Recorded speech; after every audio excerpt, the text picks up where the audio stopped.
नमस्कार श्रोताओं, शाम के ठीक 7:20 हुए हैं और ये समय है आपके अपने खेल बुलेटिन स्पोर्ट्स स्कैन का, जिसमें हम आपके लिए लेकर आते हैं खेल दुनिया की तमाम खबरें। स्पोर्ट्स स्कैन की आज की इस एडिशन के साथ मैं हूं आपका होस्ट और दोस्त सिद्धार्थ सिंह, और तमाम खेल खबरों पर विस्तार से चर्चा करने के लिए स्टूडियो में मौजूद हैं वरिष्ठ खेल विशेषज्ञ गौस मोहम्मद। गौस, स्पोर्ट्स स्कैन कार्यक्रम में आपका स्वागत है। धन्यवाद सिद्धार्थ जी, नमस्कार। सबसे पहले नजर अब तक की स्पोर्ट्स हेडलाइंस पर। महिला एशिया कप क्रिकेट में भारत ने मेजबान बांग्लादेश को 59 रन से हरा दिया है। गुजरात में चल रहे 36वें राष्ट्रीय खेलों में सेना 44 स्वर्ण, 31 रजत और 28 कांस्य सहित कुल 103 पदक जीतकर तालिका में शीर्ष पर। मलेशिया में होने वाले सुल्तान जोहर कप के लिए 18 सदस्यीय भारतीय जूनियर हॉकी टीम की घोषणा कर दी गई है और दक्षिण अफ्रीका के खिलाफ अगले 2 एकदिवसीय मैचों में दीपक चाहर की जगह टीम में वॉशिंगटन सुंदर को शामिल किया गया है। सबसे पहले खेल खबरों की शुरुआत करते हैं क्रिकेट से। महिला एशिया कप क्रिकेट में भारत ने मेजबान बांग्लादेश को 59 रन से हरा दिया है। भारत ने निर्धारित 20 ओवर में 5 विकेट पर 159 रन बनाए। जवाब में बांग्लादेश की टीम 7 विकेट पर 100 रन ही बना सकी। शेफाली वर्मा ने सर्वाधिक 55 रन बनाए और उन्हें प्लेयर ऑफ द मैच चुना गया। आइए सुनते हैं आज के इस मैच पर स्पोर्ट्स डेस्क की ये खास रिपोर्ट। भारत ने महिला एशिया कप T20 मैच में आज मेजबान बांग्लादेश को 59 रनों से हराकर चौथी जीत दर्ज की। जीत के लिए 160 रन का पीछा करते हुए बांग्लादेश की टीम 20 ओवर में 7 विकेट पर 100 रन ही बना सकी। शेफाली वर्मा को उनके ऑलराउंड प्रदर्शन के लिए प्लेयर ऑफ द मैच चुना गया। उन्होंने 44 गेंद में 55 रन की पारी खेली। वहीं गेंदबाजी में 2 विकेट भी अपने नाम किए और गेंदबाजी में भारत की सर्वश्रेष्ठ गेंदबाज रहीं। इस जीत के साथ ही भारत ने सेमीफाइनल में अपनी जगह पक्की कर ली है। भारत ने अब तक खेले 5 में से 4 मुकाबलों में जीत दर्ज की है। शुक्रवार को पाकिस्तान के खिलाफ भारत को 13 रन से हार का सामना करना पड़ा था। स्मृति मंधाना की कप्तानी में भारत ने टॉस जीतकर पहले बल्लेबाजी का फैसला किया। शेफाली वर्मा और स्मृति मंधाना की जोड़ी ने टीम को आतिशी शुरुआत दी। दोनों ने पहले विकेट के लिए 96 रन की साझेदारी की, लेकिन 12वें ओवर की आखिरी गेंद में मंधाना रन आउट हो गई और ये साझेदारी टूट गई। मंधाना ने 38 गेंद में 47 रन की पारी खेली और अपना अर्धशतक पूरा करने से चूक गईं। मंधाना के आउट होने के बाद शेफाली ने अपना अर्धशतक पूरा किया। 115 के स्कोर पर शेफाली 55 रन बनाकर रुमाना अहमद की गेंद पर आउट हो गईं। इसके बाद भारतीय टीम ने जल्दी 3 विकेट और गंवा दिए। जेमिमा रोड्रिगेज ने नाबाद रहते हुए 35 रन बनाए और टीम को दीप्ति शर्मा के साथ मिलकर 150 रन के पार पहुंचाया और भारत की जीत सुनिश्चित की। आशा है कि टीम इंडिया जीत की इस लय को सेमीफाइनल में भी बरकरार रखेगी। Alka Singh, sports scan. जी हां, भारत का प्रदर्शन एशिया कप में शानदार रहा है। 5 मैचेस में उसे 4 में जीत मिली है, 1 मैच में हार का सामना करना पड़ा है और टीम के पास कुल 8 अंक हैं और नेट रन रेट के हिसाब से भी वो टॉप पर है। 2.59 का नेट रन रेट है और भारत के बाद दूसरा स्थान पाकिस्तान का है, जिसने से 4 में से 3 मैच जीते हैं, 1 में उसे हार का सामना करना पड़ा है। 6 अंक हैं उसके पास। श्रीलंका की बात करें तो 4 में से 3 मैच में उसे जीत मिली है, 1 में हार का सामना और श्रीलंका के भी 6 ही अंक हैं। इसके अलावा बांग्लादेश 4 में से 2 जीत 2 हार है, 4 अंक हैं। थाईलैंड ने 4 में से 2 जीत 2 हार, उसके भी 4 अंक हैं, लेकिन नेट रन रेट के हिसाब से थाईलैंड बांग्लादेश से पीछे है। यूएई की बात करें तो 4 में से उसने भी 1 मैच जीता है और 3 में उसे हार का सामना करना पड़ा है, 2 अंक हैं। और मलेशिया को 5 मैच उसने खेले हैं, जिसमें 5 में उसे पराजय मिली है और -3.12 का उसका नेट रन रेट है। अब यहां पर जो बड़ी बात है कि भारत का सेमीफाइनल में प्रवेश लगभग हो गया है। और गौस, आपसे जानना चाहेंगे कि आज का जो मैच था, शेफाली वर्मा जो हैं उन्होंने मतलब शानदार प्रदर्शन किया, 55 रन भी बनाए, विकेट भी लिए और ओवरऑल प्रदर्शन उन्होंने जिस तरीके का किया है, किस तरह का आप देखते हैं, किस तरह का प्रदर्शन जो है हमारी महिला क्रिकेट टीम ने किया है? देखिए, शेफाली वर्मा एक गजब की हरफनमौला खिलाड़ी हैं। 15 साल की थी जब 2019 में T20 में वो आई थी, और उनके जो हाव भाव थे जब उन्होंने शुरुआत की थी क्रिकेट की, तब लगा था कि इन्होंने बहुत आगे जाना है और बहुत ही ये मजबूत और दक्ष खिलाड़ी हैं जो भारत के लिए लंबे अरसे तक काम आएंगी। और आप देखिए, न सिर्फ उन्होंने 55 रन बनाए 44 गेंद पे, बल्कि 10 रन देके 2 खिलाड़ी भी उन्होंने आउट किए। मंधाना भी ऑलराउंडर हैं, उन्होंने भी 47 रन बनाए। रॉड्रिक्स ने 35 रन बनाए। और जहां तक बांग्लादेश की बॉलिंग की बात है, रोमाना ने 3 विकेट जरूर झटके भारत के, पर भारत की टीम ने 59 रन से ये जो मैच जीता है। ये अब जो अच्छी बात ये रही, जो man of the match Shafali आपने जैसा बताया रही, रोहतक की रहने वाली ये लड़की, बहुत ही उम्दा उन्होंने परफॉर्मेंस दी है। और जब वो अटैकिंग क्रिकेट खेलती हैं उसके अंदर भी वो जैसे कहते हैं ना लप्पेबाजी, वो नहीं होता, सही टाइमिंग के साथ और अच्छे प्लेसमेंट के साथ भी वो बल्लेबाजी करती हैं। मंधाना भी उतने ही अच्छी बल्लेबाज हैं, रॉड्रिक्स भी अच्छी हैं। तो इस तरह अगर हम पिछले मुकाबले पर देखें तो वो मुकाबला भारत हारा जरूर था, पर मेरे ख्याल से कि आगे का जो देखना है भारत में, उसके अंदर भारत ऐसी गलती नहीं करेगा जो उनसे हो गई। लेकिन ये अच्छी बात है क्योंकि भारत ने बांग्लादेश को जिस तरीके से हराया है, 2019 में बांग्लादेश ने भारत को हराकर ये खिताब जीता था। तो यहां हम ये कह सकते हैं कि हमने एक गत विजेता को पराजित किया। तो ये एक हमारे पक्ष में अच्छी बात जाती है और उम्मीद है कि आगे भी ये परफॉर्मेंस अच्छी करेंगे। और बांग्लादेश की कप्तान निगार सुल्ताना से जब पूछा गया तो उन्होंने कहा कि हमने पावर प्ले में कमजोर गेंदबाजी की और फिर बल्लेबाजी में पावर प्ले के दौरान रन नहीं बटोर सके। हमारे जो प्रमुख गेंदबाज थे वो अपनी योजनाओं को मैदान पर लागू नहीं कर पाए। रोमाना काफी देर से आए जब काफी रन दिए जा चुके थे। और फिलहाल जो है जो कि ये मैच शेफाली वर्मा जो है वो टॉप स्कोरर भी हैं और उन्होंने न सिर्फ एक तेज अर्धशतकीय पारी खेली बल्कि कसी हुई गेंदबाजी करते हुए 2 विकेट भी लिए। और भारत ऑलमोस्ट सेमीफाइनल के बेहद करीब है, या हम ये कह सकते हैं कि ऑलमोस्ट पहुंच गया है। शेफाली वर्मा ने प्लेयर ऑफ द मैच चुने जाने के बाद कहा कि जो टीम चाहती है मैं वो सब कुछ करने के लिए तैयार हूं। मैं खुश हूं कि आज बल्लेबाजी के साथ साथ गेंदबाजी में भी अच्छा प्रदर्शन कर सकी। मैं अच्छे क्षेत्र में गेंदबाजी करना चाहती थी, यहां बल्लेबाजी कठिन था और गेंद नीची रह रही थी। ये अर्धशतक बहुत मेहनत से और बहुत दिनों बाद आया, इसलिए मैं बहुत खुश हूं। तो शेफाली वर्मा की बातों से उनकी खुशी का अंदाजा लगाया जा सकता है। और उसके साथ ही कप्तान जो स्मृति मंधाना है, उन्होंने कहा कि पिछला मैच हमारे लिए निराशाजनक था लेकिन हमने बहुत अच्छा कमबैक किया है। मुझे लड़कियों पर गर्व है, आज हमने एक टीम की तरह प्रदर्शन किया। शेफाली ने बेहतरीन बल्लेबाजी की और जिमिमा ने पारी का शानदार अंत किया। दीप्ति ने आखिरी 5 गेंदों पर बेहतरीन अप्रोच दिखाया। एक गेंदबाजी इकाई के रूप में भी हम शानदार थे। हमने खूब डॉट गेंदें की और उन्हें गलती करने पर मजबूर किया। तेज गेंदबाजों के लिए विकेट लेना यहां आसान नहीं था, लेकिन हमारे तेज गेंदबाजों ने भी अच्छा किया। तो कुल मिलाकर कप्तान भी खुश हैं, शेफाली वर्मा भी खुश हैं और एक जबरदस्त हम ये कह सकते हैं कि कमबैक हुआ है उनका। देखिए, आपने जिस तरह बताया शेफाली ने कि बॉल नीची रह रही थी जी, तो जब बॉल नीची रह रही होती है नी हाइट के ऊपर, तो वहां पे टाइमिंग करने के लिए बहुत सजग रहना पड़ता है। अचानक बॉल जो है अगर ऊपर आ रही है और फिर एकदम नीचे रह गई तो आपकी जो रिफ्लेक्सेस है बड़े काम आते हैं। तो इतनी कम आयु में उन्होंने अपनी टाइमिंग, जो उनकी खासियत है, अकॉर्डिंग टू जो बॉल आती है उसके अनुरूप अपने आप को ढालती है। और सबसे मुश्किल बल्लेबाजी वहां होती है जहां अनइवन बाउंस होता है, बॉल नीचे रहती है, वहां आपको स्ट्रोक खेलने में काफी मुश्किल पेश आती है। जैसे कि मंधाना ने भी और रॉड्रिक्स ने भी अच्छा खेल पेश किया, पर उसी विकेट पर जो कि बहुत मुश्किल विकेट थी, बांग्लादेश ने भारत को 100 लगभग 159 पे किया, तो 160 ही समझ लीजिए, 160 बनाने थे। और भारतीय टीम ने, खासकर शेफाली, जिन्होंने बल्लेबाजी करते हुए रीड किया था विकेट को, वो एक बहुत गजब की बात है।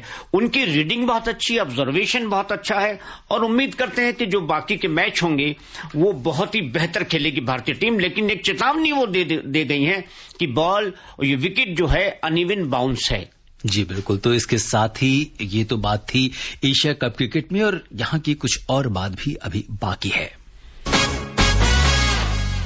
बात करेंगे श्रीलंका और मलेशिया के बीच खेले गए एशिया कप के 14वें मैच में पहले बल्लेबाजी करते हुए श्रीलंका की टीम ने 20 ओवर में 7 विकेट पर 105 रन बनाए। श्रीलंका के लिए सबसे ज्यादा 23 रन निचले क्रम के बल्लेबाज उर्शादी राणा सिंघे ने बनाए, जबकि कप्तान आटापट्टू और नीलाक्षी डी सलवा दोनों ने 21-21 रन बनाए। मलेशिया की साशा अजमी और एना हाशिम दोनों ने 2-2 विकेट लिए।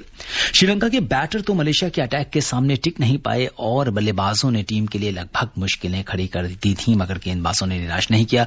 मलेशिया की पूरी टीम को श्रीलंका के गेंदबाजों ने 9 ओवर और 5 गेंद में 33 रन पर समेट दिया। माल्शा शेहानी ने 2 रन देकर 4 विकेट लिए और उन्हें प्लेयर ऑफ द मैच चुना गया। श्रीलंका के अटैक के सामने तो मलेशिया के 6 बल्लेबाज फिलहाल खाता नहीं खोल पाए। मलेशिया के लिए सबसे ज्यादा 18 रन एलिसा हंटर ने बनाए। श्रीलंका का अंक तालिका में इस जीत के बाद एक बड़ा फायदा हुआ है, उनके रन रेट में काफी श्रीलंका ने इंप्रूव किया है। और फिलहाल जैसा कि मलेशिया ने अब चूंकि अभी तक अपनी जीत खाता नहीं खोला है, गौस क्या कहेंगे इस जीत पर? देखिए, श्रीलंका जैसे भारत और पाकिस्तान के साथ पहली 3 टीमों में शुमार है और अभी चौथी टीम का फैसला होना है, क्योंकि बांग्लादेश और थाईलैंड 4-4 अंक पे हैं। रन रेट भी देखा जाएगा, पर यहाँ पे श्रीलंका ने आज का मैच जो है जीतकर मलेशिया के खिलाफ अपने आप को एक सेफ साइड कर लिया है। आपने जैसे बताया, औषधि राणा सिंह 23 रन बनाए और जहां तक मलेशिया की बात है, एल्सा हंटर और मलाशा सैनी विशेष नहीं कर पाए। तो अगर श्रीलंका ने 72 रन से ये मैच जीता है तो रन रेट का जो आधार है वो भी उनका एक मजबूत पक्ष होगा। तो मेरे ख्याल से श्रीलंका की एक अच्छी जीत है मलेशिया के खिलाफ। लेकिन ये एक अलग बात है सिद्धार्थ की नई टीमें महिला क्रिकेट से जुड़ रही हैं, चाहे हांगकांग हो, चाहे थाईलैंड हो और मलेशिया है। मलेशिया में क्योंकि जो कल्चर है वो ज्यादातर भारत को फॉलो करते हैं, तो इसलिए देखिए कि वहां की हॉकी तो है, उनका जो हॉकी है वो उनका एक राष्ट्रीय खेल है। पर जिस तरह वो क्रिकेट में पुरुष के साथ महिलाओं में उन्होंने ये प्रवेश किया है, तो आने वाले समय में वो एशिया में तो कम से कम एक अच्छी ताकत बन सकते हैं। बिल्कुल, तो उभरती हुई टीम है और देखना दिलचस्प होगा कि अब आगे के मैचेस में एशिया कप में क्या कुछ समीकरण बनता है। दीपक चाहर दक्षिण अफ्रीका के खिलाफ बाकी 2 ओडीआई मैचों से बाहर हो गए हैं। उनकी जगह ऑलराउंडर वॉशिंगटन सुंदर को टीम इंडिया में शामिल किया गया है। सीरीज का दूसरा वनडे मैच कल रांची में खेला जाएगा। दक्षिण अफ्रीका ने पहला मुकाबला जीतकर 1-0 की बढ़त बना ली है। इंदौर में दक्षिण अफ्रीका के खिलाफ तीसरे और आखिरी T20 के बाद चाहर ने पीठ में दर्द और अकड़न की शिकायत की थी और लखनऊ में हुए पहले ओडीआई में भी वो भारतीय प्लेइंग 11 में शामिल नहीं थे। फिलहाल दीपक चाहर राष्ट्रीय क्रिकेट अकादमी एनसीए में जाएंगे, जहां वो बोर्ड की चिकित्सा दल की निगरानी में रहेंगे। फिलहाल भारत की मुख्य टीम T20 वर्ल्ड कप के लिए ऑस्ट्रेलिया में है और ऐसे में ज्यादातर वैकल्पिक जो खिलाड़ी हैं वो दक्षिण अफ्रीका के खिलाफ शिखर धवन की अगुवाई वाली टीम में है। अपने अब तक के करियर में चोट से लगातार परेशान रहने वाले सुंदर ने इस साल फरवरी में अपना आखिरी ओडीआई मैच खेला था। उन्होंने भारत के लिए 4 टेस्ट, 4 ओडीआई और 31 T20 अंतर्राष्ट्रीय मैच खेले हैं। वहीं रविंद्र जडेजा भी चोटिल हैं। अब तक बुमराह के रिप्लेसमेंट का ऐलान नहीं हुआ है। चाहर और मोहम्मद शमी को T20 वर्ल्ड कप की टीम में स्टैंड बाय खिलाड़ी के रूप में रखा गया है। ऐसे में इन्हीं दोनों गेंदबाजों में से किसी एक को बुमराह के स्थान पर मुख्य स्क्वाड से जोड़ा जाएगा। और हालांकि चाहर के चोटिल होने के बाद उनके चुने जाने की उम्मीदों को झटका लगा है और अब जबकि वॉशिंगटन सुंदर को इस अगले आने वाले दोनों कल के मैच में और उसके बाद वाले मैच में जगह दी है, किस तरीके से आप इस रिप्लेसमेंट को गौस देखते हैं? देखिए, एक बार फिर घूम फिर के बात आती है फिटनेस पर, क्योंकि भारत में जो आईपीएल होता है उससे एक बहुत बड़ा एडवांटेज मिला है सिद्धार्थ जी। हमारे पास एक पोजीशन में 2-2, 3-3 ऑप्शन है। ये किसी और अगर हम टीम गेम में राष्ट्रीय टीम की बात करें, इतने ऑप्शन कहीं नहीं होते जितने क्रिकेट के अंदर हैं। तो इसी वजह से अगर एक चोटिल होता है, दूसरा आता है, दूसरा चोटिल होता है, तो एक तीसरा इंतजार कर रहा होता है। पर यहां पे एक बड़ी गंभीर चीज ये है कि जब T20 ऑस्ट्रेलिया में जो वर्ल्ड कप होना है, विकेट वहां की इतनी आसान नहीं होती, आपको बहुत अच्छी ताकत से और बड़ी अच्छी फिटनेस से काम करना होता है। जैसे इसमें वाशिंगटन सुंदर फिलहाल आए हैं दीपक चहर की जगह, बुमराह और रविंद्र जडेजा पहले ही चोटिल हो चुके हैं। तो यहां कई रिजर्व प्लेयर भी ऐसे हैं कि जो अभी पूरी तरह फिट नहीं है।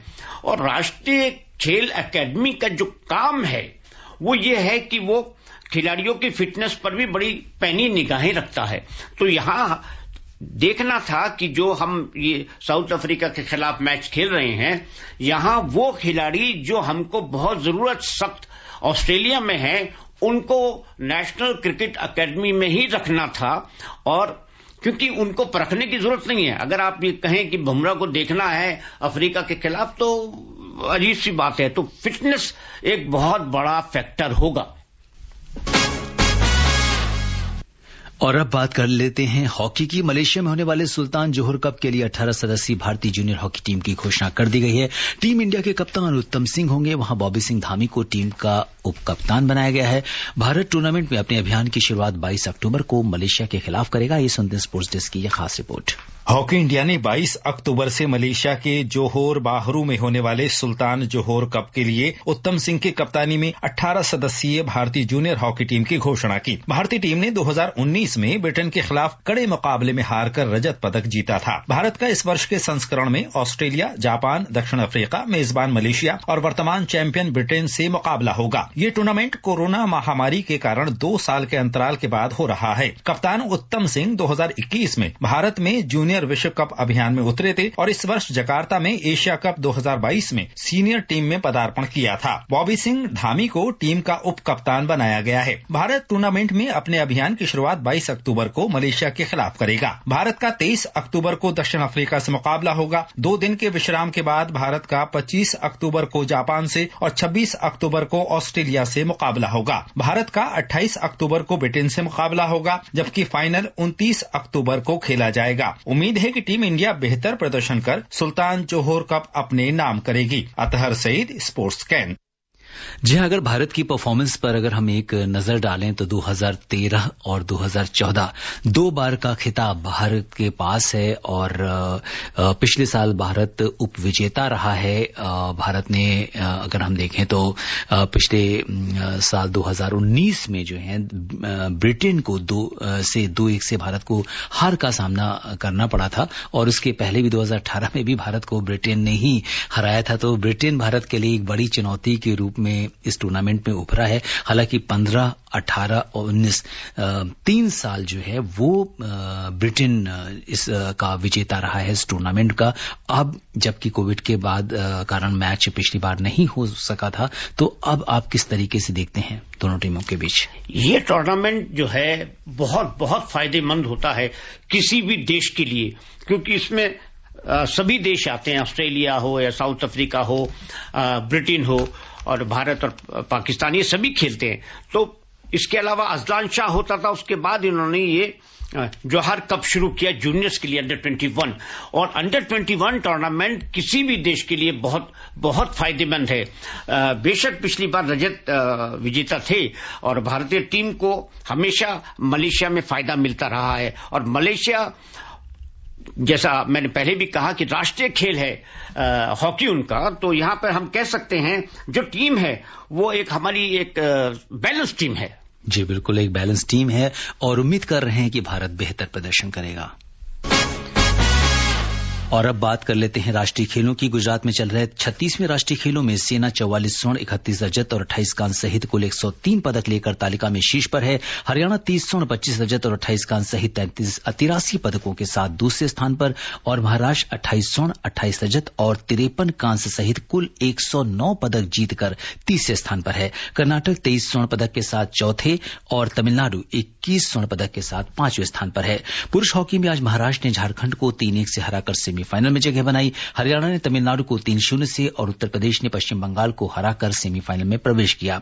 कर्नाटक ने भी सेमीफाइनल में जगह बना ली है। उधर तैराकी में 4x100 मेडले रेल में तमिलनाडु ने स्वर्ण, कर्नाटक ने रजत और गुजरात ने कांस्य पदक जीता। गोवा राष्ट्रीय खेलों के 37वें संस्करण की मेजबानी करेगा। भारतीय ओलंपिक संघ ने इस बात की पुष्टि की है। और श्रोताओं, समय अनुमति नहीं दे रहा कि मुझे और खेल खबरों पर चर्चा करें। गौस, आप हमारे स्टूडियो में तमाम खेल खबरों पर विस्तार से चर्चा करने के लिए आपका बहुत बहुत धन्यवाद और आभार। धन्यवाद। नमस्कार श्रोताओं, कल शाम 7:20 पर दोबारा मुलाकात के वादे के साथ अपने होस्ट और दोस्त सिद्धार्थ को दीजिए अनुमति। नमस्कार।